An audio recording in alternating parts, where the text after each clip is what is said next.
It started with two radio DJs and a lighthearted prank call to the London hospital where the pregnant Duchess Kate was recovering from acute morning sickness. But today, that hoax took a tragic and unexpected turn when the nurse who picked up the call was found dead under mysterious circumstances. ABC's David Wright brings us this look at the dark side of practical jokes. Hello, good morning. King Edward VII Hospital. Oh, hello there. Could I please speak to Kate, please, my granddaughter? Oh, yes, just hold on, ma'am. Thank you. As this prank phone call by two Australian DJs went viral around the world, if this has worked, it's the easiest prank call we've ever made. one can only imagine that the nurse who put the call through must have been mortified. It is with deep sadness that I can confirm the tragic death of a member of our nursing staff, Jacinta Saldana. Everyone is shocked by the loss of a much-loved and valued colleague. Today, the Duke and Duchess of Cambridge echoed that sentiment. Their Royal Highnesses were looked after so wonderfully well at all times, said a statement from St. James Palace. Their thoughts and prayers are with Jacinta Saldana's family, friends, and colleagues at this very sad time. Hello, I'm just after my granddaughter Kate. I want to see how her little tummy bug is going. Suddenly, that practical joke at the expense of Kate's caregivers. When is a good time to come and visit her? Because I'm the Queen, so I need a lift down there. Doesn't seem all that funny anymore. Clearly, the DJs who were involved in it never could have anticipated that this would happen. I don't think they even thought they would be successful.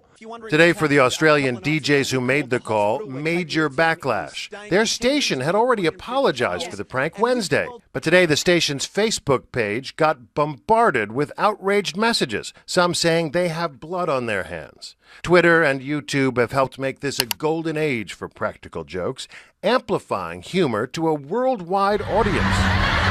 One example currently making the rounds is this Brazilian TV footage, showing people trapped all alone in a broken elevator, only to find they've been joined by a spooky companion. Part of what makes it so funny is that it plays to a universal human fear. Wouldn't we all react like that? What these producers do to try to make this a little funnier is they often add a laugh track. So the laugh track, the people laughing in the background, sort of signals that this potentially bad situation, this potentially mean thing, is actually okay and hence funny. Without laugh track, it's oftentimes hard to delight in the misery of others.